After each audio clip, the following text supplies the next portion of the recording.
To the new video lecture.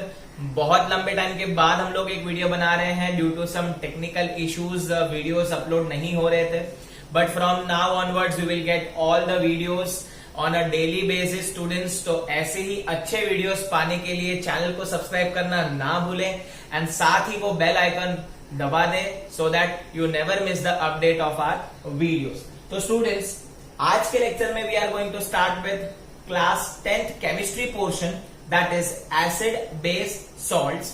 अब ये जो पार्ट है सॉल्ट्स वाला, that is very important, that's why we are going to start with that first.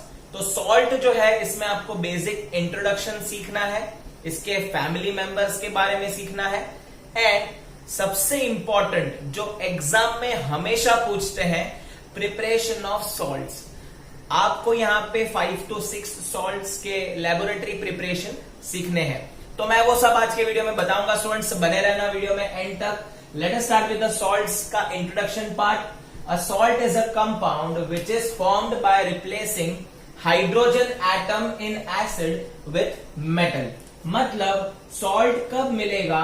जब आप एसिड में से हाइड्रोजन एटम निकाल दोगे एंड उसकी जगह पे मेटल की एंट्री करवा दोगे। ठीक है, तो एग्जांपल ले लेते हैं स्टूडेंट्स। अगर आपको एक बेसिक एसिड का नाम बोलूं तो आप बोलोगे सर एक ही तो एसिड है लौता, हाइड्रोक्लोरिक एसिड। उसके अलावा और दिमाग पे जोर डालेंगे तो आप बोलोगे sir sulphuric acid. Very good बेटा, दैट इज H2SO4। आप और दिमाग पे जोर लगाएंगे तो बहुत कम स्टूडेंट्स को पता चलेगा नाइट्रिक एसिड के बारे में, दैट इज HNO3। बट यहां पे हम लोग दो एग्जांपल लेते हैं। अब जो H है, यहां पे भी H है, यहां पे भी H है, दोनों भी H को हमको निकालना है एंड उसके जगह पे मेटल की एंट्री करवानी है। तो सपोज मैं ये H को निकाल देता हूं, उसके बदले सोडियम मेटल ले लेता हूं, तो क्या मुझे आप बता सकते हो कौन सा सॉल्ट बना? तो ये बनेगा sodium chloride, that is NaCl। दूसरा एग्जांपल लेते हैं। फॉर एग्जांपल अगर यहां पे SO4 है, H की जगह पे अगर मैं यहां पे जिंक ले लेता हूं, तो आप बोलोगे कौन सा कंपाउंड बनेगा, कौन सा सॉल्ट बनेगा? That is zinc sulphate. है ना, बहुत इजी है। तो आप देख पा रहे हो मैंने पहले सोडियम मेटल लिया, बाद में जिंक मेटल लिया। आप ऐसे बहुत अलग अलग टाइप के मेटल्स ले सकते हैं, दैट इज कैल्शियम हो गया, फिर आपका मैग्नीशियम हो गया, ये बहुत सारे एग्जाम्पल हो गए, पोटेशियम हो गया। तो any of the metal if it is replaced in place of hydrogen, then बोल पाएंगे कि सॉल्ट बन गया, है ना। तो बेसिक डेफिनेशन आपका यही बोलता है। नेक्स्ट देख लेते हैं सॉल्ट के बारे में। Salt is formed when acid and base react with each other. तो स्टूडेंट्स ये चैप्टर नंबर 1 में हमने सीखा है, जब एसिड और बेस रिएक्ट होते हैं एक दूसरे के साथ, तब क्या होता है? तब एक रिएक्शन होता है जिसका नाम है न्यूट्रलाइजेशन रिएक्शन, जिसमें एसिड एंड बेस एक दूसरे के इफेक्ट को नलिफाई करते हैं। तो इसका भी आपने एग्जाम्पल देखा होगा, मैं फिर भी ले लेता हूं, बहुत फेमस एग्जाम्पल है। अगर हम बात करेंगे NaOH, it is a strong base. अगर हम बात करेंगे hydrochloric acid, it is a strong acid. अब हम बात करेंगे इन दोनों के कॉम्बो की, तो बनेगा यहाँ पे salt and water, that is NaCl plus H2O। तो ये बहुत it is very famous example that NaOH plus HCl gives NaCl plus H2O। तो ये भी आप लेबोरेटरी में बना सकते हो। अब अगर हम बात करेंगे आगे, तो जो सॉल्ट होता है students, salt that is ionic compound. Salt is ionic compound. अब आप बोलोगे सर ये क्या सिखा रहे हैं, ये आयनिक कंपाउंड का मतलब क्या है?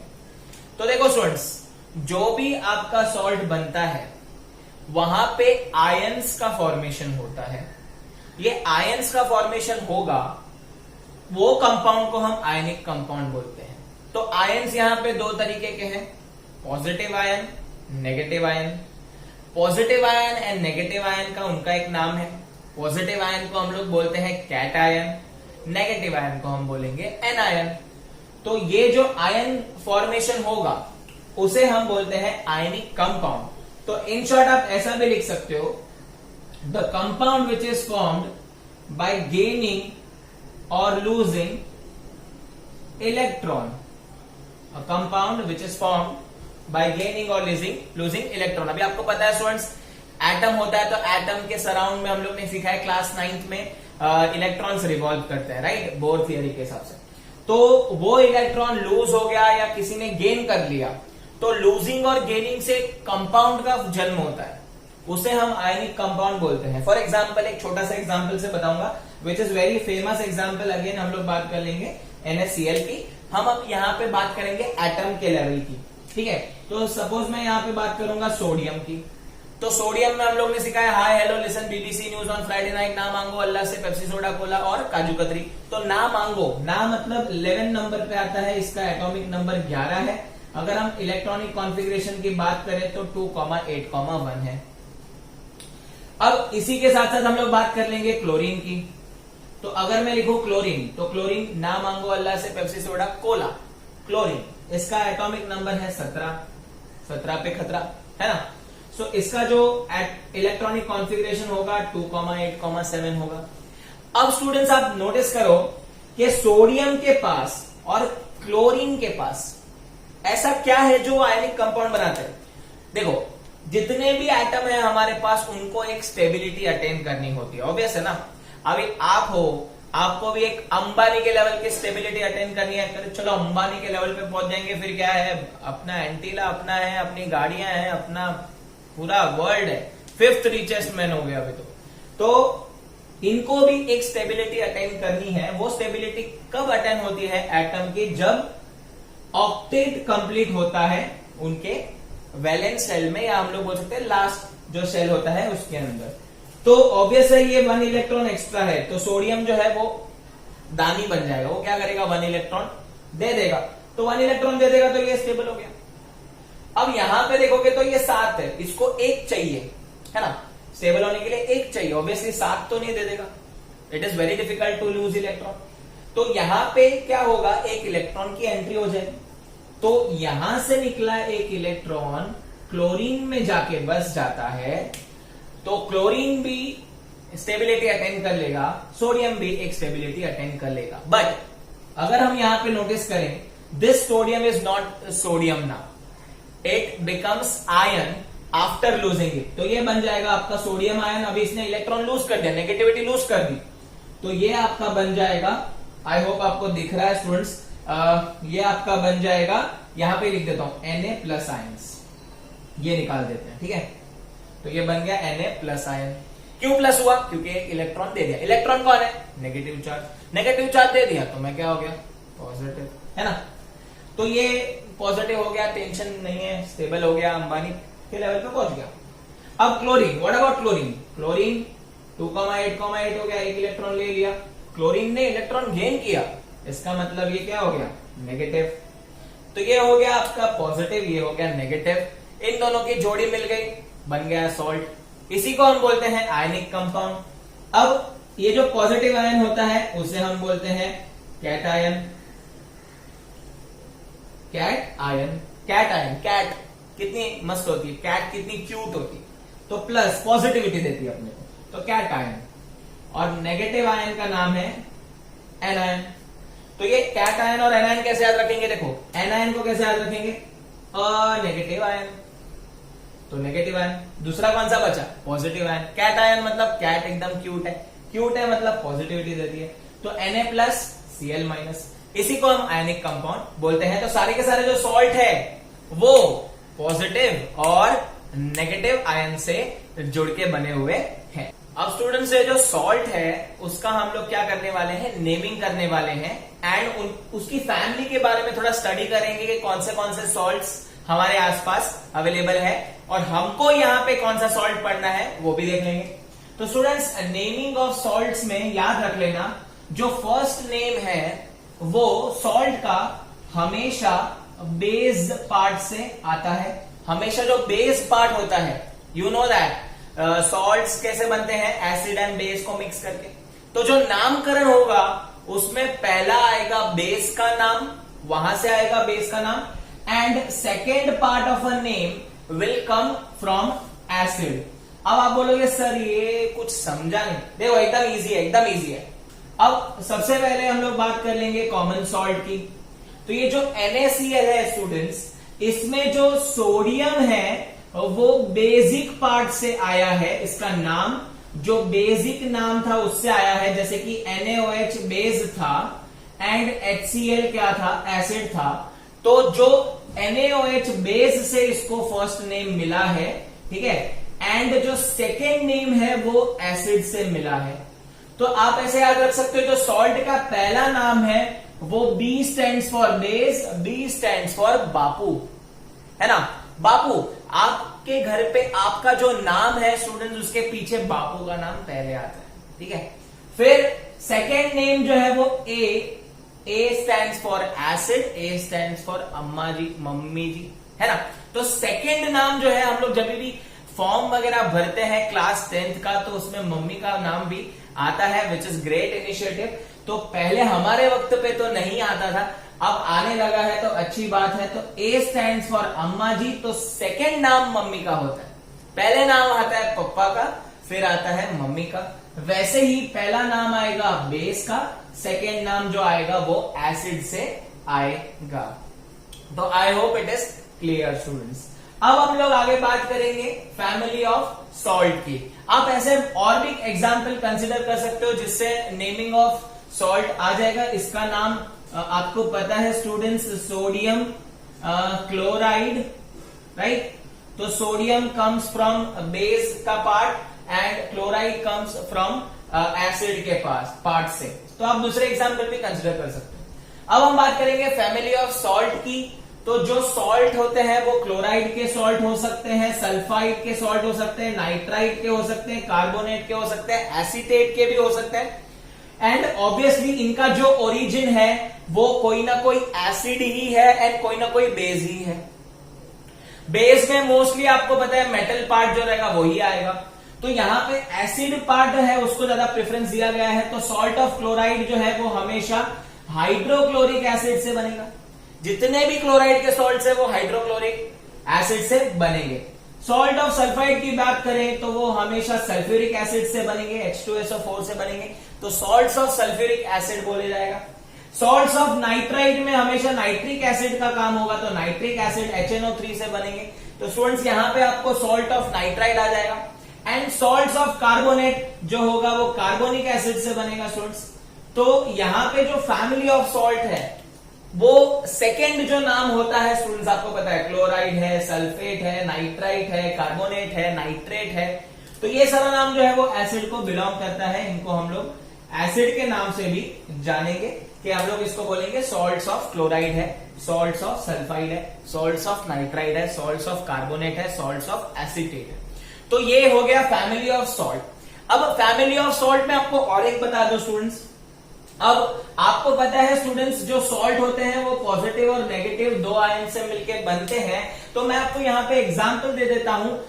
NaCl, Na पॉजिटिव आयन है, Cl नेगेटिव आयन है। अगर हम और आगे बढ़ेंगे तो ZnSO4, Zn आपका पॉजिटिव आयन है, SO4 नेगेटिव आयन है। अगर हम और आगे बढ़ेंगे तो कैल्शियम क्लोराइड स्टूडेंट्स, तो कैल्शियम क्लोराइड की अगर बात करें तो कैल्शियम आपका पॉजिटिव आयन है और Cl2 वो आपका नेगेटिव आयन है। मैंने यहाँ पे 3 एग्जांपल कंसिडर किए, आप ऐसे बहुत सारे एग्जांपल कंसिडर कर सकते हो। मैग्नीशियम क्लोराइड है, जिंक नाइट्राइट है, ये सारे के सारे जो एग्जांपल्स हैं स्टूडेंट्स आप देख पा रहे हो पॉजिटिव और नेगेटिव से बने हुए हैं। अब फैमिली ऑफ सॉल्ट कब बनती है? या तो आपकी फैमिली में पॉजिटिव आयन सेम होना चाहिए या तो आपकी फैमिली में नेगेटिव आयन सेम होना चाहिए। दो तरीके की फैमिली बनेगी, है ना। जैसे कि यहाँ पे हम लोग ने बात किया बापू और अम्मा जी, तो आपकी फैमिली जो है वो बापू की फैमिली भी आपकी फैमिली गिना जाएगी एंड मम्मी की साइड की फैमिली भी आपकी फैमिली गिना जाएगी, राइट। जैसे बापू की फैमिली है तो उसमें हमारे चाचा हैं, हमारी दादी हैं। अगर हम लोग मम्मी की साइड की बात करें तो हम लोग की चाची है, हम लोग की मौसी है, हम लोग की नानी है, नाना है, ठीक है। तो ये सारी वैसे ही यहाँ पे जो भी बेस और अम्मा जी और बापू जी की जो फैमिली है, नॉट दैट जेठालाल वाला Bapu ji, it is not like that. तो ये बापू जी और अम्मा जी ये दोनों फैमिली कॉमन होंगी। कब कॉमन होंगी? जब positive and negative ion same होगा। फॉर एग्जाम्पल अगर हम बात करेंगे NaCl एंड KCl की, तो इन दोनों में Cl सेम है, तो they belong to same family. ठीक है। अगर हम बात करेंगे दूसरा कोई एग्जाम्पल अगर हम लोग ले लें, सपोज हम लोग बात करेंगे ZnSO4 and ZnCl2 for example, अगर हम लोग ये बात करें तो ZnSO4 एंड ZnCl2 की बात करेंगे तो इन दोनों में आप देखोगे तो Zn कॉमन है। तो Zn कॉमन है मतलब बापूजी की फैमिली कॉमन है, तो ये लोग सेम फैमिली के बिलोंग करेंगे, है ना। यहाँ पे किसकी फैमिली? अम्मा जी की फैमिली, दैट इज एसिड की फैमिली कॉमन। तो ऐसे ही फैमिली ऑफ सॉल्ट बनते हैं। ये टॉपिक खाली आपके दिमाग में रखो। बहुत सारे अलग अलग टाइप के सॉल्ट्स बनते हैं इससे और सेम फैमिली को बिलोंग करते हैं, इसके लिए बता दिया। शायद एग्जाम में क्वेश्चन आ गया कि आपको 2 एग्जाम्पल देंगे और पूछेंगे whether they belong to the same family और नॉट। स्टूडेंट्स, जब हमने ये टॉपिक स्टार्ट किया था सॉल्ट, तो आपके दिमाग में आपके घर का ही सॉल्ट का डिब्बा नजर में आया होगा। आपको लगा होगा सर वही सॉल्ट की बात करेंगे, बिकॉज हमने वो टर्म्स बहुत जनरलाइज कर दिया है। It is not generalise. हम लोग यहाँ पे बात करने वाले हैं वही सॉल्ट जो आपके घर के डब्बों में है, that is NaCl, sodium chloride की पहले बात करेंगे because it is very useful. ये सॉल्ट से ही बाकी के 2-3 सॉल्ट्स हम जो आगे पढ़ने वाले हैं उनका जन्म होता है, वो प्रोड्यूस किए जाते हैं। तो स्टूडेंट्स यहाँ पे हम लोग बात करेंगे तो कॉमन सॉल्ट अगर हम लोग को लेबोरेटरी में बनाना है तो प्रिपरेशन ऑफ NaCl के लिए आपको बहुत फेमस, ये मैं आज के लेक्चर में कम से कम 4थी बार बता रहा हूं, NaOH plus HCl gives NaCl plus H2O। अब स्टूडेंट्स अगर आपको लेबोरेटरी में बनाना है NaCl तो ये मेथड है, बट हमारे नेचर में बहुत सारे जगह पे ये सॉल्ट मुफ्त में पाया गया है। ठीक है, तो स्टूडेंट्स हमको फ्री में मिल रहा है तो लेबोरेटरी में क्यों जाना है? एबेंडेंस लार्ज क्वांटिटी में मिलता है स्टूडेंट्स, NaCl लार्ज क्वांटिटी में हमारे सराउंडिंग्स में है, तो इसके लिए हम लोग नेचुरल सोर्स का यूज करके वो सॉल्ट ऑब्टेन करेंगे, उसको प्रोसेस करेंगे और जैसे आपने एड में देखा होगा देश का नमक टाटा नमक बनाएंगे आयोडीन युक्त। तो वैसे ही यहाँ पे भी कॉमन सॉल्ट जो है वो या तो सी वाटर में से पाया गया है। स्टूडेंट्स आप देख पाओगे जब आप हाईवेज वगैरह में जाते हो, हाईवेज पे आपने देखा रहेगा देयर आर सम छोटे छोटे शैलो स्विमिंग पूल्स टाइप बनाते रहे हैं, वहां पे हम लोग यहाँ पे वाटर होता है, पूरा पानी भरा होता है और यहां से क्या होता है, इवेपोरेशन के प्रोसेस होती है। सूरज दादा सनलाइट जो है उससे क्या होता है, इवेपोरेट होता है पानी एंड रह जाता है नमक और हम लोग बोलेंगे सॉल्ट रह जाता है। You know that the water, sea water जो है वो खारा रहता है, उसमें बहुत सारे और तरीके के सॉल्ट्स होते हैं। ये सॉल्ट ऑब्टेन करने के बाद इसे प्यूरिफाई किया जाता है, इसमें और आयोडीन वगैरह एडअप करते हैं न्यूट्रिएंट्स एंड वो आपके खाने में आता है, स्वाद लाता है। तो स्टूडेंट्स ये था कॉमन सॉल्ट सी वाटर में से। और एक तरीका है कॉमन सॉल्ट ऑब्टेन करने का फ्रॉम आवर सराउंडिंग्स नेचर में से, common salt obtain from underground deposits. हमारे जो अंडरग्राउंड डिपॉजिट्स हैं, जैसे अंडरग्राउंड आपको बहुत सारे कोल मिलेंगे, अंडरग्राउंड हमको डायमंड की माइनिंग भी मिलती है, जैसे कि साउथ अफ्रीका वगैरह जाओगे बहुत सारी चीजें मिलती हैं, तेल वगैरह भी, ऑयल के कुएं हैं जो आप बहुत फेमस है अगर आप अरेबियन कंट्रीज में जाओगे। तो ये ऐसे ही हम लोग को अंडरग्राउंड डिपॉजिट से कॉमन सॉल्ट भी ऑब्टेन होता है। The large crystal in underground deposit are called rock salt, जिसे हम रॉक सॉल्ट बोलते हैं बिकॉज वो सॉलिड फॉर्म में होता है, उसको तोड़ने के बाद वो क्रिस्टल फॉर्म में आता है। And rock salt is mined like coal, coal को जैसे माइन करते हैं, माइंस होती हैं कोल की, वैसे रॉक सॉल्ट की भी होती है। जनरली ये ब्राउन कलर का पाया गया है क्योंकि इसके अंदर इम्प्योरिटीज होती है एंड देन उसे हम लोग प्योरीफाई करते हैं। अदरवाइज रॉक सॉल्ट हम लोग डायरेक्टली भी बहुत बार यूज करते हैं। ठीक है, अब ये स्टूडेंट्स जो रॉक सॉल्ट था वो कहां से आया, अंडरग्राउंड कौन छुपा के गया? मैं आया था, आप गए थे, कौन गया था?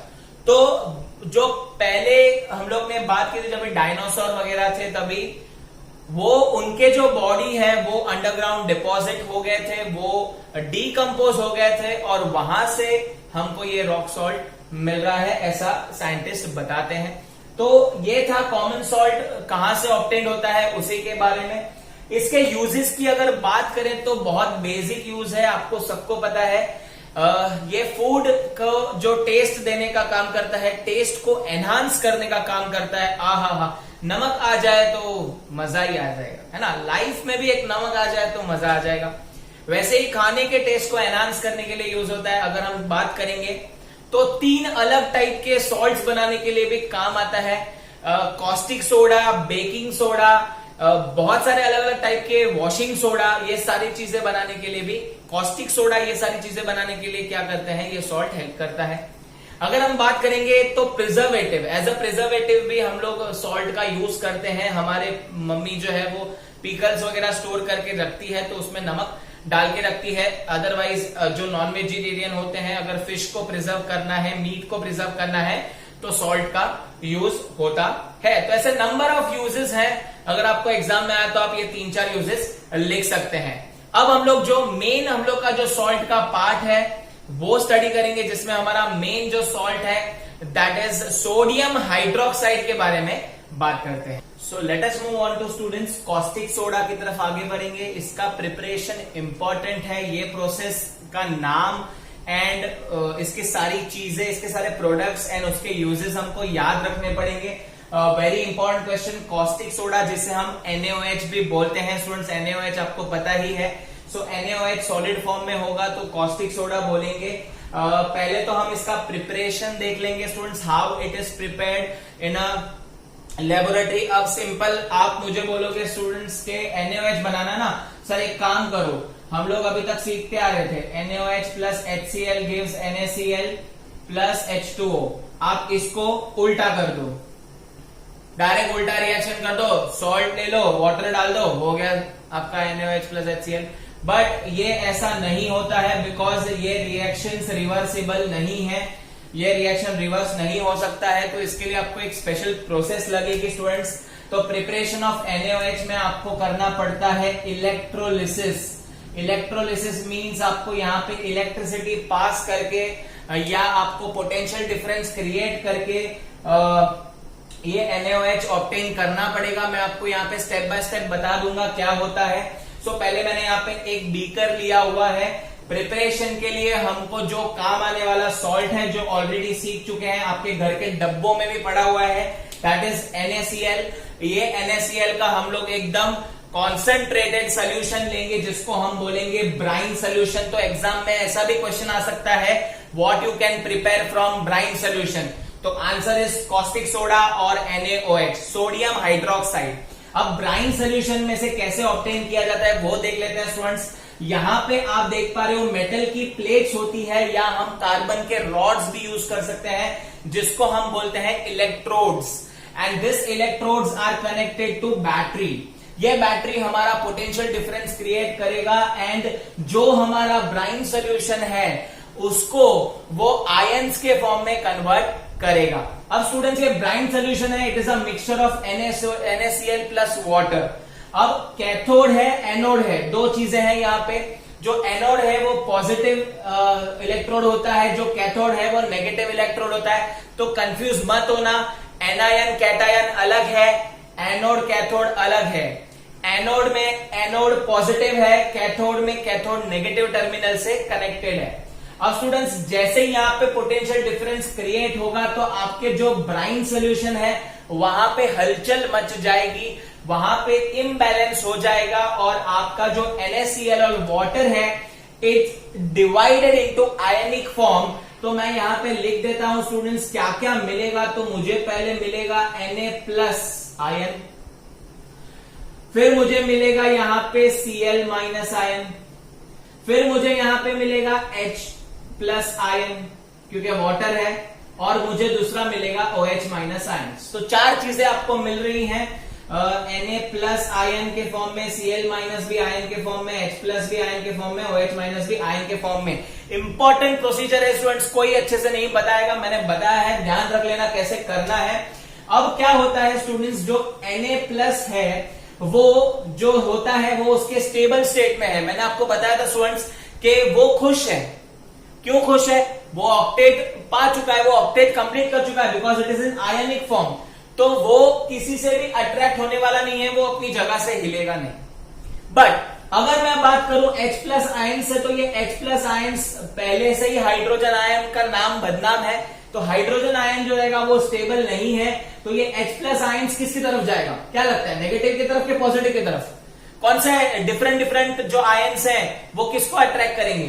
तो ऑब्वियसली स्टूडेंट्स आपका आंसर होगा जो प्लस होगा वो किसकी तरफ जाएगा, माइनस की तरफ, कैथोड की तरफ वो जाएगा। तो कैथोड पे जो H प्लस आयन्स है वो क्या करेगा, वो इलेक्ट्रॉन गेन कर लेगा और वो हाइड्रोजन गैस में कन्वर्ट हो जाएगा। एक्चुअल रिएक्शन ऐसा नहीं है, बट मैंने आपको सिंपल करके बताया है कि ऐसा होता है। इसमें मैंने बैलेंसिंग नहीं की है, ऑब्वियसली हाइड्रोजन गैस होगा, H2 आएगा, तो ऐसे समझ लो कि हाइड्रोजन जो है वो इलेक्ट्रॉन गेन कर लेगा। क्यों इलेक्ट्रॉन गेन करेगा, देखो ये नेगेटिव है तो इसके पास इलेक्ट्रॉन है, तो ये इलेक्ट्रॉन गेन कर लेगा। गेन करने के बाद हाइड्रोजन आयन बनेगा, तो हाइड्रोजन गैस वहां पे लिबरेट होगा। Remember this, hydrogen gas is liberated at cathode. तो ये कैथोड का मैंने आपको बता दिया। एमसीक्यू में पूछ सकते हैं कि भाई कैथोड में हमको क्या मिलता है, हाइड्रोजन गैस।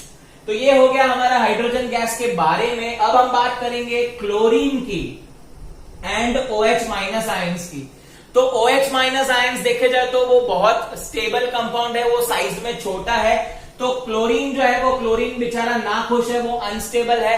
तो क्लोरीन क्या होगा, क्लोरीन जाएगा मेरा पॉजिटिव की तरफ, क्योंकि chlorine itself is a negative, तो क्लोरीन यहां पे आ जाएगा। तो यहां पे क्या होगा स्टूडेंट्स, ये क्लोरीन है, जैसे यहां पे गेन इलेक्ट्रॉन कर लिया, ये क्लोरीन के पास इलेक्ट्रॉन ज्यादा है, इसके लिए तो नेगेटिव है। तो एट एनोड क्या होगा स्टूडेंट्स, एट एनोड जो क्लोरीन है वो इलेक्ट्रॉन लूज कर देगा और वो क्लोरीन जो आयन के फॉर्म में था वो अभी क्लोरीन जो है वो गैस के फॉर्म में आ जाएगा एनोड के पास। क्योंकि जो इलेक्ट्रॉन है, देखो यहाँ पे ये क्लोरीन के पास एक्स्ट्रा इलेक्ट्रॉन है तो वो पॉजिटिव को दे देगा, है ना, पॉजिटिव को तो इलेक्ट्रॉन की जरूरत है तो वो दे देगा और ये एनोड पे हमारा क्लोरीन गैस रिलीज होगा। रिमेंबर, डू नॉट कंफ्यूज, ये सारे आयंस हैं, ये सारे आपके एलिमेंट्स हैं, ये हाइड्रोजन गैस है, एटम है, क्लोरीन गैस है ना। तो आयंस और उसमें कंफ्यूज मत होना स्टूडेंट्स। तो ये हो गया बेसिक। अब आप देख पा रहे हो जो सोल्यूशन है उसमें आपका क्या बचा, उसमें आपका बचा NaOH जो मुझे प्रिपेयर करना था। तो ये है इसका बेसिक रिएक्शन। अगर मैं ओवरऑल रिएक्शन की बात करूं तो ओवरऑल रिएक्शन आपको ऐसे लिखना है दैट NaCl ब्राइन सोल्यूशन बनाएंगे वाटर के साथ, react with, this is overall reaction. ये ओवरऑल रिएक्शन की बात करेंगे, हमको मिलेगा NaOH plus chlorine gas plus hydrogen gas की हम बात करेंगे। तो यहां पे आप बैलेंसिंग कर सकते हो, क्लोरीन डबल है, यहाँ पे क्लोरीन सिंगल है तो यहाँ पे 2 आ जाएगा, Na भी डबल हो जाएगा, ये 4 गुना हो जाएगा। तो ये आपका जो बैलेंस हो गया स्टूडेंट्स, यहाँ पे 2H2 आ जाएगा। तो ये स्टूडेंट्स है आपका फाइनल सोल्यूशन। फाइनल जो आंसर है वो ऐसे लिखेंगे कि NaCl plus H2O gives NaOH plus chlorine plus hydrogen. अब स्टूडेंट्स आप देख पा रहे हो यहाँ पे जो NaOH है वो हमारा बेसिक कंपाउंड है, this is basic compound and this chlorine is chlorine. तो ये आपका गैस कंपाउंड है, गैसियस कंपाउंड है। So basic and gas. अब आप नोटिस करोगे बेस को हम अल्कलाइन भी बोलते हैं, क्या बोलते हैं, बेस को अल्कलाइन। और क्लोरीन गैस भी रिलीज हुआ है, तो ये जो प्रोसेस है उसका नाम है क्लोर अल्कली प्रोसेस। अनारकली नहीं, chlor alkali, chlor alkali process है इसका नाम, बिकॉज क्लोरीन भी रिलीज हुआ है और बेसिक हमको बेस कॉस्टिक सोडा भी मिला है। तो आपको एग्जाम में ऐसा भी पूछ सकते हैं व्हाट इज क्लोर अल्कली प्रोसेस, और पूछा भी है। तो याद रख लेना, आपको ये सारा प्रिपरेशन मैंने बता दिया है एकदम अच्छे से। एनोड क्या होता है, कैथोड क्या होता है और ये प्रोसेस का ओवरऑल इक्वेशन। अब हम यहाँ पे देख लेते हैं इनका क्या यूज है। स्टूडेंट्स फटाफट से इसका यूजेस देख लेते हैं। पहले कॉस्टिक सोडा के यूजेस आपको बता दूंगा स्टूडेंट्स। सोप्स और डिटर्जेंट बनाने के लिए यूज होता है। आपके घर में जो भी सर्फ एक्सेल वगैरह डिटर्जेंट यूज करते हैं उसके अंदर जो है NaOH एक important material as a raw material use होता है। सोप बनाने में भी, सोप में भी NaOH रहता है, मतलब सोप आपका बेसिक कंपाउंड है स्टूडेंट्स। सेकेंड हम लोग बात करेंगे तो 8th क्लास में हमने सीखा था आर्टिफिशियल फाइबर बनाने के लिए जो रेयन है, इट इज आर्टिफिशियल फाइबर है, वो बनाने के लिए as a base material NaOH का यूज होता है। अगर हम बात करेंगे पेपर्स पे आप जो लिखते हो, मैन्युफैक्चरिंग ऑफ पेपर्स जो है उस इंडस्ट्री में वो भी NaOH का यूज करती है। जो पेपर्स हैं, न्यूज़पेपर्स हैं, वो भी NaOH से बनते हैं। Making of dyes, bleaches and oil refining में भी कॉस्टिक सोडा का यूज होता है। अब हम बात करेंगे ये तो मैंने बात कर ली है अल्कलाइन का, तो प्रोसेस का नाम था क्लोर अल्कली, तो अल्कलाइन के साथ क्लोरीन भी मिला है, तो क्लोरीन भी एक इंपॉर्टेंट मटेरियल है। Chlorine is a disinfectant. आपका जो घर पे वाटर आता है वो प्यूरिफाई होता है, वो क्लोरीन की मदद से होता है। In swimming pool also chlorine powder डाला जाता है सो that you can't have the bacterias और उसके जर्म्स किल हो जाए, इसके लिए। नेक्स्ट हम बात करेंगे तो production of bleaching powder and hydrochloric acid बनाने में क्लोरीन का यूज होता है। ब्लीचिंग पाउडर जो था हम लोग वॉशरूम्स क्लीन करने के लिए यूज करते थे ब्लीचिंग पाउडर, वही पाउडर हम लोग आज भी यूज करते हैं। क्लोरीन उसका मेन कंपोनेंट है। नेक्स्ट बात करेंगे तो क्लोरोफॉर्म है। क्लोरोफॉर्म जिसको हम लोग स्मेल कराने के, जो हॉस्पिटल्स में यूज होता है, जो पेशेंट है उसको थोड़ी देर के लिए बेहोश करने के लिए। पीवीसी है जिसे हम बोलेंगे पॉलीविनाइल क्लोराइड। पीवीसी के पाइप्स बनते हैं, स्टूडेंट्स इलेक्ट्रिक स्विचेस बनती हैं, वायर्स बनते हैं, तो पीवीसी जो है वो एक इंपॉर्टेंट पॉलीविनाइल क्लोराइड, वो भी एक इंपॉर्टेंट क्लोरीन का सब्सटेंस है। देन CFC हम लोग बात करेंगे तो क्लोरोफ्लोरोकार्बन, जो जनरली AC वगैरह से रिलीज होता है, क्लोरोफ्लोरोकार्बन। डाइज और पेंट्स में इसका यूज भी करते हैं क्लोरीन का। अब हम बात करेंगे स्टूडेंट्स हाइड्रोजन की। सो यूजेस ऑफ हाइड्रोजन देखेंगे स्टूडेंट्स, हम लोग का एक बाय प्रोडक्ट हाइड्रोजन भी था, वो भी इंपॉर्टेंट है। हाइड्रोजिनेशन ऑफ ऑयल के लिए यूज होता है। ऑयल से आप कैसे सॉलिड घी या सॉलिड बटर कैसे हम लोग कन्वर्ट कर सकते हैं, it is an important process जिसको हम बोलते हैं हाइड्रोजिनेशन, जो ये साल आपके पोर्शन में नहीं है तो कोई प्रॉब्लम नहीं है। हाइड्रोजिनेशन ऑफ ऑयल याद रख लेना, ऑयल में हम लोग हाइड्रोजन फ्लक्स करते हैं so that it can convert into ghee form, vegetable ghee आता है स्टूडेंट्स, या हम लोग बोल सकते हैं सॉलिड फॉर्म में कन्वर्ट कर सकते हैं। अगर हम बात करेंगे हाइड्रोजन के तो वो HCl बनाने में यूज होगा। देन वो फ्यूल फॉर रॉकेट में यूज होता है, रॉकेट के लिए जो फ्यूल होता है उसमें हाइड्रोजन का कंटेंट ज्यादा होता है। अगर हम बात करेंगे तो फर्टिलाइजर्स, अमोनिया जो होता है फर्टिलाइजर्स का एक इंपॉर्टेंट कंपोनेंट है, ये अमोनिया बनाने में भी हाइड्रोजन हेल्प करता है। तो स्टूडेंट्स ये था आज के लेक्चर के बारे में। अगर आपको ये वीडियो पसंद आया है तो इसे लाइक जरूर करना, इसे आपके दोस्तों के साथ शेयर करना। अगर आपको नहीं पसंद आया है कोई बात नहीं स्टूडेंट्स, कमेंट बॉक्स में हमको बताना कि हम कैसे इंप्रूव कर सकते हैं। So that's all from my side, thank you so much for watching this video, keep learning.